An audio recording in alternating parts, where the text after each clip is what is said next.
The early July heat shimmered off the asphalt of Route 191 in southern Arizona, where the desert meets the whisper of green. The region, scorched by sun and silence, was never the kind of place you'd expect a lion, much less a cub. But that's where Ben Holloway, a 36-year-old wildlife photographer and former Marine, was driving on that Tuesday morning. His Jeep, dusty and dented from months in the wild, crawled down the shoulder of the empty highway as he scanned the horizon for signs of movement. He wasn't there for big game. Arizona had none of that. His goal was a rare glimpse of the elusive Mexican gray wolf. But something else caught his eye. It started with a glint. At first he thought it was a trick of light, maybe a tumbleweed or broken glass. But as he slowed the Jeep to a halt and stepped out, his boots crunching over gravel and dry brush, Ben noticed the subtle movement in the yellow grass. Then came the sound. Not a growl, not a bark, but something softer, fragile, a kind of plea. Ben approached cautiously, crouching low. The heat distorted the distance, but as he pushed back a thicket of mesquite, he saw it. A cub, small, golden, with oversized paws and deep, disoriented eyes. It wasn't a bobcat. It wasn't a mountain lion either. This was something else. Ben froze. His training kicked in. First assess, then act. But his heart beat hard. What was a lion cub doing in Arizona? His mind scrambled for explanations. An escaped exotic pet? Trafficked wildlife? A sick prank? The cub whimpered again, trying to stand but collapsing under its own weight. It was dehydrated, limping, and clearly lost. Every instinct told Ben to leave it. Call someone. Report it. But instincts, especially old ones forged in dusty villages overseas, also told him something else. Sometimes, waiting means death. He reached into his backpack, pulled out a canteen, and poured a slow stream into the cap. He slid it forward, inch by inch. The cub sniffed, then drank, desperately. Ben looked around. Silence. No tire tracks, no cages. Just the empty stretch of desert and the sun pressing overhead. He made a choice. Gently he removed his jacket and wrapped it around the cub, lifting it with both arms. It was lighter than he expected. Fragile, ribs visible through its fur. Carefully he returned to the Jeep, placing the animal on a blanket in the back seat. As he started the engine, a growl erupted behind him. Ben's eyes shot to the rearview mirror. Shadows moved. Not one, not two, but several. He turned slowly. Out of the grass, silent and precise, emerged lions, full-grown, 5, maybe 6. They moved in unison, shoulders low, muscles coiled. The largest one, likely the alpha female, stared directly at him. Her eyes burned with focus. Ben's breath caught. He opened the door slowly and stepped out, hands raised instinctively, though he knew they didn't understand submission. His mind raced through everything he knew about lion behavior, but this wasn't Africa. This wasn't normal. And then it clicked. They weren't just lions. They were a pride. And this wasn't a chance encounter. He had taken one of their own. One step closer. The wind picked up dust. Ben didn't move. Seconds stretched like hours. The cub in the back whimpered again. Then, in the kind of silence that breaks men, the lioness stepped forward, close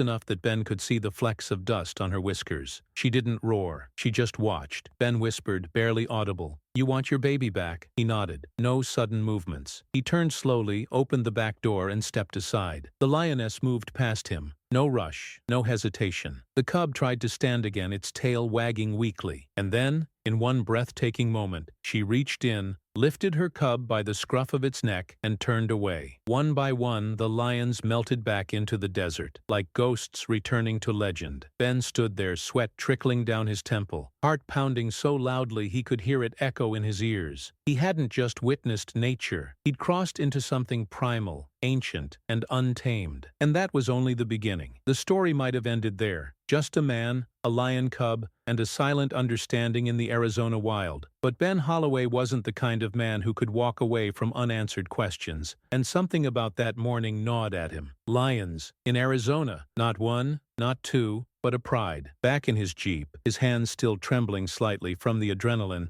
Ben replayed the moment over and over. It hadn't been a dream. He had video, body cam footage he always wore when scouting alone. Not high quality, but enough. The cub's tiny form, the soft growls in the distance, and the silhouette of the lioness retrieving her young. He uploaded a clip to a private cloud folder, labeled it July 14th, Route 191, Big Cat Encounter. Then he did what protocol demanded. He called it in. By the time Sheriff Don Keller arrived, the sun was high and merciless. His brown SUV kicked up a cloud of dust as it rolled to a stop. Don was nearing 60, born and raised in Graham County. He'd seen plenty. Drug busts, border crossers, wildfires. But lions? Ben Holloway, he said as he stepped out, adjusting his sunglasses. Did I hear that right on the radio? Lions? Not just a lion, Sheriff. A cub. A pride. Out here. In our backyard. Don stared at him. Long pause. You sure it wasn't mountain lions? I know the difference. These weren't pumas. They were African lions, Don. And they moved like they owned the place. Ben pulled out his camera, showed him the footage. Sheriff Keller watched, jaw tight, no expression. When the clip ended, he didn't say anything for a moment. Then, where? Ben pointed. About 200 yards east, past that dry wash. Together they walked through the brush, boots crunching over dried mesquite pods and sun-baked rock. The sheriff had his hand resting near his holstered sidearm. Ben carried his camera. It didn't take long to find the signs. Paw prints, too large to be native. Deep impressions in the dirt. Tufts of golden fur caught in a thorn bush. And farther in, what made Don stop short? A shallow, shaded den dug beneath a natural rock overhang. Inside, bones, cleaned, arranged, and one tattered piece of synthetic fabric, bright blue. Ben crouched. That's not animal. Don nodded slowly. Looks like a tarp, or maybe a tent. They both turned to look at each other. Something wasn't right. Back at the local station in Safford, Don called in Fish and Wildlife. Ben, meanwhile, made his way to a small diner off the highway, the Prickly Pear Cafe. Locals stared. Word spreads fast in small towns, especially when it involves lions. He took a booth in the corner, ordered black coffee and eggs, but barely touched either. His laptop was open, a satellite map of the area. He marked the den's coordinates, cross-referenced with news reports, incident databases. That's when he found it. A police report, dated April 2nd, earlier that year. Vehicle abandoned off Route 191, no sign of driver. Suspected illegal transport of exotic animals. Investigation closed due to lack of evidence. Ben leaned back. His stomach dropped. Whoever left that vehicle didn't just lose control. They abandoned something. Something alive. He made a call. Dr. Elena Ramsey, a wildlife biologist he'd met at a conservation conference in Flagstaff, specializing in illegal animal trafficking. She picked up after 2 rings. Elena, it's Ben Holloway. Ben? Wow, it's been a while. You still out chasing wolves? Not this time, he said. I need you to come to Safford. Now. I think someone's breeding lions in the Arizona desert. Silence. Then, her voice, tight and serious. I'll be there by morning. That night, Ben returned to his motel room. He downloaded every bit of footage, backed it up 3 times, and stared at the still frame of the lioness. Her eyes haunted him. They weren't just wild. They were protective, intelligent, and somewhere in the corner of that image, barely visible, another set of eyes, watching. Not lion eyes. Human. Dr. Elena Ramsey arrived just after sunrise, her rental SUV crunching across the motel's gravel lot. She was in her early 40s, with short, dark hair tucked behind her ears, a battered field backpack slung over one shoulder, and a face that had seen too many endangered species in cages. Ben met her in the parking lot with 2 large coffees